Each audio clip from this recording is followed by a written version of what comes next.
while we were being chased by the Chinese Coast Guard 3104, ay nagkaroon ng insidente ang pagitan ng China Coast Guard at ng PLA Navy warship 164. Sila mismo ang nagbanggaan at dahil dito na damage yung unahang parte ng barko ng China Coast Guard. And on our part, we even extended our intention to support man overboard and even provide medical attention. 04, this is Philippine Coast Guard vessel BRP Teresa Magbanwa, MRRV 9701.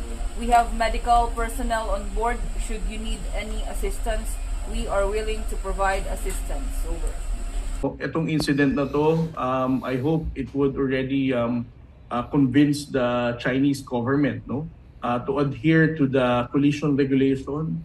Ilang beses na nating sinasabi ito na if we're going to carry out dangerous maneuvers at sea, eventually it will lead to a maritime incident or sea mishap.